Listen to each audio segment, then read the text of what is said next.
Hello friends, welcome to life experience education. मैं हूं प्रवीण कुमार शर्मा और हम आज आपके साथ डिस्कस कर रहे हैं आरआरबी एनटीपीसी के पीवाईक्यू सेशन को, यानी कि प्रीवियस ईयर क्वेश्चन पेपर को। इसमें हम इसके पार्ट जनरल अवेयरनेस को आपके साथ डिस्कस करने वाले हैं और जो कि कवर अप करता है 40 क्वेश्चंस आउट ऑफ 100। मिशन है हमारा रेलवे पार और टारगेट है 40 आउट ऑफ 40 का। ये जो क्वेश्चन पेपर है 30 मार्च 2016 का शिफ्ट सेकंड का ये क्वेश्चन पेपर है। इसको हमने कोड किया है पेपर सेट 6 से और इसकी जो लैंग्वेज रहेगी हिंदी रहेगी। तो आइए स्टार्ट करते हैं क्वेश्चन पेपर को। रेलवे भर्ती बोर्ड का ये क्वेश्चन पेपर है 30 मार्च 2016 और शिफ्ट सेकंड का ये क्वेश्चन पेपर है। तो स्टार्ट करते हैं यहाँ से लेक्चर को बिना किसी देरी के। क्वेश्चन नंबर फर्स्ट के साथ, शोर कि किस स्तर से ऊपर का शोर कान में दर्द एवं क्षति का कारण होता है। तो दर्द एवं क्षति का कारण होता है लगभग 130 डेसिबल का जो साउंड से ऊपर का रहता है 130 डेसिबल का साउंड, यानी कि 130 से ऊपर का साउंड जो दर्द एवं क्षति का कारण होता है। बी हो जाएगा इसका करेक्ट आंसर। नेक्स्ट क्वेश्चन की तरफ बढ़ते हैं। पुस्तक अग्नि की उड़ान यानी कि विंग्स ऑफ फायर के लेखक कौन हैं? तो कौन है इसके लेखक? विंग्स ऑफ फायर के लेखक हैं डॉक्टर एपीजे अब्दुल कलाम। सी है करेक्ट आंसर। नेक्स्ट क्वेश्चन की तरफ बढ़ते हैं। 2014 के एशियाई खेलों एशियन गेम्स में स्वर्ण पदक प्राप्त करने वाली पहली मुक्केबाज भारतीय महिला कौन थी? तो 2014 के एशियाई जो खेल हुए थे उसमें पहली महिला मुक्केबाज, भारतीय महिला मुक्केबाज जिसने कि स्वर्ण पदक जीता था, गोल्ड मेडल जीता था, तो इनका नाम था मैरी कॉम। बी है इसका करेक्ट आंसर। नेक्स्ट क्वेश्चन है अरुणाचल प्रदेश की राजधानी कौन सी है? तो कौन सी है? ईटानगर है अरुणाचल प्रदेश की राजधानी। तो राजधानी तो हो गई ईटानगर, तो सी हो जाएगा करेक्ट आंसर। इसी के साथ हम इसके चीफ मिनिस्टर की बात करें तो प्रेजेंट टाइम पर अभी इसके चीफ मिनिस्टर कौन है? पेमा खांडू जी। और गवर्नर के बारे में बात करें तो गवर्नर हैं वीडी मिश्रा हैं गवर्नर। तो इतना कुछ अरुणाचल प्रदेश से आपको याद रखना है। साथ ही में ये इसका जो ऊपर का एरिया है वो चाइना बॉर्डर से टच होता है और इस लाइन को कहा जाता है मैकमोहन लाइन इसको कहा जाता है। तो बाउंड्री से रिलेटेड क्वेश्चन भी बन सकता है। सी है करेक्ट आंसर। नेक्स्ट क्वेश्चन की तरफ बढ़ते हैं। पादप विज्ञान यानी कि इसका जो अध्ययन है उसको क्या कहा जाता है? पादप विज्ञान में किसका अध्ययन किया जाता है? तो पादप नाम से ही क्लियर हो रहा है, पौधों का अध्ययन किया जाता है। तो बी है इसका करेक्ट आंसर। नेक्स्ट क्वेश्चन की तरफ बढ़ते हैं। नेक्स्ट क्वेश्चन है चेचक यानी कि चिकन पॉक्स किस वायरस के कारण होता है? तो ये बेरिशेला नामक वायरस के कारण होता है। तो बी हो जाएगा इसका करेक्ट आंसर। नेक्स्ट क्वेश्चन की तरफ बढ़ते हैं। एक विंडोज़ कीबोर्ड पर कौन सा बटन चल रहे प्रोग्राम के सहायता पृष्ठ यानी कि हेल्प पेज को खोलता है? तो उस बटन को क्या कहा जाता है? F1 बटन है जिससे कि जो कोई भी विंडोज चल रहा है प्रोग्राम उसमें हेल्प पेज को ओपन वो करता है। ए है इसका करेक्ट आंसर। नेक्स्ट क्वेश्चन की तरफ बढ़ते हैं। पानी से हाइड्रोजन को अलग करने की प्रक्रिया को क्या कहा जाता है? तो पानी से हाइड्रोजन को अलग करने की प्रक्रिया को कहा जाता है विद्युत विघटन यानी कि इलेक्ट्रोलिसिस, यानी कि ए हो जाएगा इसका करेक्ट आंसर। नेक्स्ट क्वेश्चन की तरफ बढ़ते हैं। वर्तमान में प्रचलित भारतीय राष्ट्रीय ध्वज का डिज़ाइन किसके द्वारा किया गया था? इसको हमने इंडियन हिस्ट्री में भी देखा है। यदि अभी तक इनको लेक्चर को आपने नहीं देखा है, इनको हमने क्वेश्चंस के थ्रू कंप्लीट कराया है। इंडियन हिस्ट्री और पॉलिटी को नहीं देखा है तो जाकर ज़रूर देखें। इनका नाम क्या है जिनने राष्ट्रीय ध्वज का डिज़ाइन तैयार किया है? पिंगली वेंकैया। सी हो जाएगा करेक्ट आंसर। नेक्स्ट क्वेश्चन की तरफ बढ़ते हैं। भूकंप आने का कारण क्या है? तो भूकंप आने का कारण पृथ्वी की सतह की ग्लोबल वार्मिंग, गलत है। पृथ्वी पर जनसंख्या वृद्धि, ये भी गलत है। भूमिगत परमाणु विस्फोट परीक्षण, तो ये तो गलत ही हो जाएगा। पृथ्वी की विवर्तनिक प्लेटों यानी कि जो टेक्टोनिक प्लेट हैं उनकी गति, तो इसका राइट आंसर हो जाएगा डी। जो टेक्टोनिक प्लेट होती हैं उनकी गति के कारण भूकंप आने का कारण होता है। डी हो जाएगा इसका करेक्ट आंसर। नेक्स्ट क्वेश्चन की तरफ बढ़ते हैं। क्लाउड कंप्यूटिंग इज तो क्या है? एक सर्विस है एक क्लाउड कंप्यूटिंग। तो ए है इसका करेक्ट आंसर। नेक्स्ट क्वेश्चन की तरफ बढ़ते हैं। फीफा विश्व स्तरीय रैंकिंग द्वारा 7 जनवरी 2016 को जारी सूची में शीर्ष स्थान पर कौन था? तो 2016 में जो सूची जारी की गई थी इसमें शीर्ष स्थान पर था बेल्जियम। तो सी था इस क्वेश्चन का करेक्ट आंसर।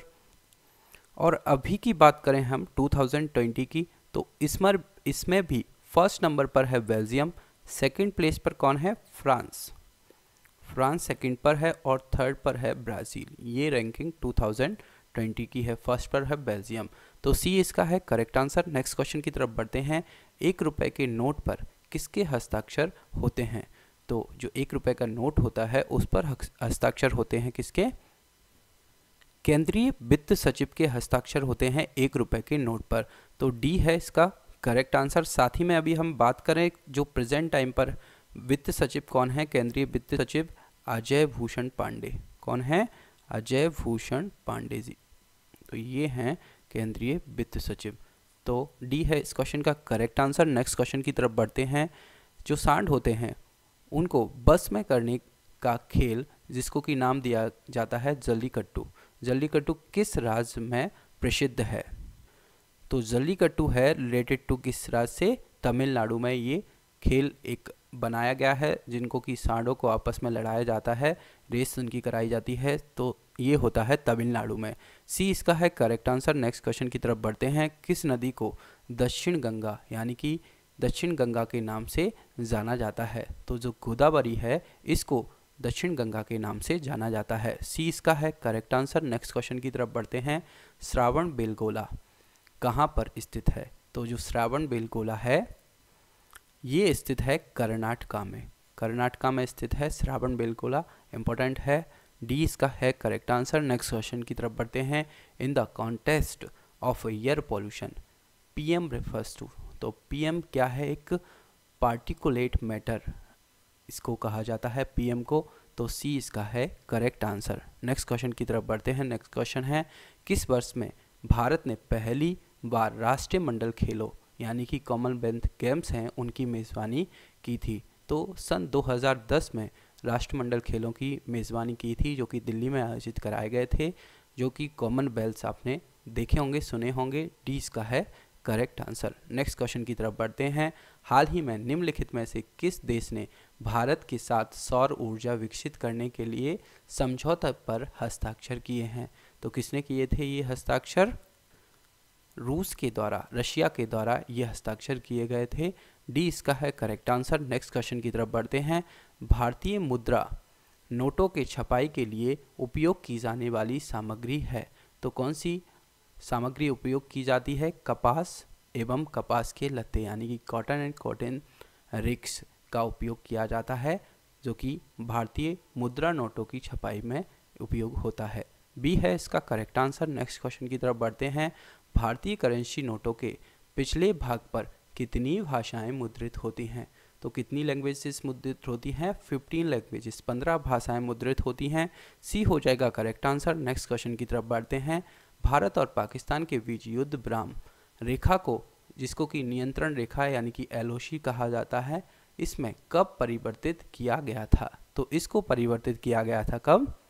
1972 में। सन 1972 यानी कि 1972 में इसको एलओसी नाम दिया गया था। पी हो जाएगा इसका करेक्ट आंसर। नेक्स्ट क्वेश्चन की तरफ बढ़ते हैं। प्रधानमंत्री जन धन योजना यानी कि पीएमजेडीवाई के तहत किस राज्य ने 100% वित्तीय समावेश हासिल किया है?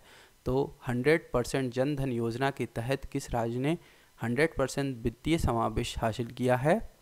ऐसा करने वाला राज्य बना है मेघालय। तो ए हो जाएगा इस क्वेश्चन का करेक्ट आंसर। नेक्स्ट क्वेश्चन की तरफ बढ़ते हैं। निम्नलिखित में से किसका उपयोग खाना पकाने के लिए किया जाता है? तो ऑप्शंस दिए गए हैं। द्रवीकृत प्राकृतिक गैस, संपीड़ित प्राकृतिक गैस, द्रवीकृत पेट्रोलियम गैस और संपीड़ित पेट्रोलियम गैस। तो कौन सा है जिसको कि खाना का पकाने के लिए उपयोग किया जाता है? तो द्रवीकृत पेट्रोलियम गैस जो है इसका उपयोग किया जाता है खाना पकाने में। सी हो जाएगा करेक्ट आंसर। नेक्स्ट क्वेश्चन की तरफ बढ़ते हैं। स्वतंत्र भारत में भारतीय राष्ट्रीय कांग्रेस की पहली महिला अध्यक्ष कौन थी? तो ये क्वेश्चन बहुत ही इंपॉर्टेंट है क्योंकि स्वतंत्र भारत पूछा है। यदि पहले के बाद पूछा जाता तो सबसे पहली जो राष्ट्रीय कांग्रेस की महिला अध्यक्ष बनी थी वो कौन थी? एनी बेसेंट थी। और उसके बाद यदि पूछा जाए कि स्वतंत्र भारत की पहली, बिना स्वतंत्र भारत की यानी कि स्वतंत्रता के पूर्व पहली भारतीय महिला कौन थी, तो उनका नाम था सरोजनी नायडू। और अब पूछा जा रहा है क्वेश्चन स्वतंत्र भारत यानी कि स्वतंत्रता के पश्चात कौन थी पहली महिला अध्यक्ष भारतीय राष्ट्रीय कांग्रेस की, तो ये थी इंदिरा गांधी। तो बहुत ही इंपॉर्टेंट क्वेश्चन है, इससे भी बनता है एनी बेसेंट से, सरोजनी नायडू से भी बनता है और इंदिरा गांधी से भी बनता है। तो बी है इस क्वेश्चन का करेक्ट आंसर। नेक्स्ट क्वेश्चन की तरफ बढ़ते हैं। खगोलीय लीप यानी कि एस्ट्रोनॉमिकल लीप वर्ष को डैश से नापा जाता है, तो किस में नापा जाता है? खगोलीय वर्ष को प्रकाश वर्ष में नापा जाता है। तो बी हो जाएगा करेक्ट आंसर। और वहीं हम बात करें वन जो लाइट ईयर है, वन प्रकाश वर्ष है, one light year equals to होता है 9.461 इंटू 10⁻15 मीटर। तो ये भी आपको याद रखना है, क्वेश्चन इससे भी कभी कभी बन जाता है। बी हो जाएगा करेक्ट आंसर। नेक्स्ट क्वेश्चन है निम्नलिखित में से कौन सा एक प्राकृतिक ब्लीचिंग एजेंट नहीं है? तो ऑप्शंस हैं नींबू, आलू, शिमला मिर्च, टमाटर। तो जो प्राकृतिक ब्लीचिंग एजेंट नहीं है उसको हमें बताना है। तो शिमला मिर्च जो है वो प्राकृतिक ब्लीचिंग एजेंट नहीं है। तो बी हो जाएगा इसका करेक्ट आंसर। नेक्स्ट क्वेश्चन की तरफ बढ़ते हैं। स्वतंत्रता सेनानी भगत सिंह को किस वर्ष में फांसी दी गई थी? तो इनको फांसी दी गई थी सन 1931 में, जब सेकंड राउंड टेबल कॉन्फ्रेंस हुई थी उसके पहले इनको फांसी दी गई थी। और इसमें कहा जाता है कि गांधी जी इनको बचा सकते थे, एम के गांधी, मोहनदास करमचंद गांधी इनको बचा सकते थे, क्योंकि इरविन पैक्ट जो हुआ था इसमें हमने डिस्कस किया है इंडियन हिस्ट्री में, जो इरविन पैक्ट होता है इसमें गांधी जी यदि कंडीशन रखते तो शायद इनको फांसी से बचाया जा सकता था। तो बी इसका है करेक्ट आंसर। नेक्स्ट क्वेश्चन की तरफ बढ़ते हैं। नेक्स्ट क्वेश्चन है निम्नलिखित में से कौन सा एक सर्च इंजन नहीं है? तो ऑप्शंस हैं याहू, विंग, गीगाब्लास्ट, फ्लिपकार्ट एक शॉपिंग सॉफ्टवेयर है, मतलब कि एक देखा जाए तो ये ऐप है, शॉपिंग के लिए यूज़ होता है। तो सी इसका हो जाएगा करेक्ट आंसर। जो फ्लिपकार्ट है ये सर्च इंजन नहीं है, बाकी ये सब सर्च इंजन है। सी हो जाएगा इसका करेक्ट आंसर। नेक्स्ट क्वेश्चन की तरफ बढ़ते हैं। भारत के 15वें प्रधानमंत्री का नाम बताइए। तो 15वें प्रधानमंत्री के रूप में किसने शपथ ली थी इंडिया में? नरेंद्र मोदी जी ने। तो ए हो जाएगा इसका करेक्ट आंसर। नेक्स्ट क्वेश्चन की तरफ बढ़ते हैं। GSAT-16 इसको क्या कहा जाता है? GSAT-16 को कम्युनिकेशन सैटेलाइट यानी कि डी इसका हो जाएगा करेक्ट आंसर। नेक्स्ट क्वेश्चन की तरफ बढ़ते हैं। ऑडियो हेडफोन की सबसे पहली जोड़ी 1910 में किसके द्वारा बनाई गई थी? तो ये बनाई गई थी किसके द्वारा? नथानियल बॉल्डविन के द्वारा ये बनाई गई थी ऑडियो हेडफोन की सबसे पहली जोड़ी 1910 में। बी हो जाएगा इसका करेक्ट आंसर। नेक्स्ट क्वेश्चन की तरफ बढ़ते हैं। भारतीय रिजर्व बैंक RBI द्वारा 2005 से पहले के नोटों को बदलने के लिए घोषित अंतिम तिथि क्या है? तो क्या थी वो अंतिम तिथि? 30 जून 2016। 30 जून 2016 के पहले जो भी 2005 में बने करेंसी थी उनको बदलने की अंतिम तिथि थी। बी है इसका करेक्ट आंसर। जो मोनेटाइजेशन हुआ था उसी से रिलेटेड ये क्वेश्चन था। बी है करेक्ट आंसर। नेक्स्ट क्वेश्चन की तरफ बढ़ते हैं।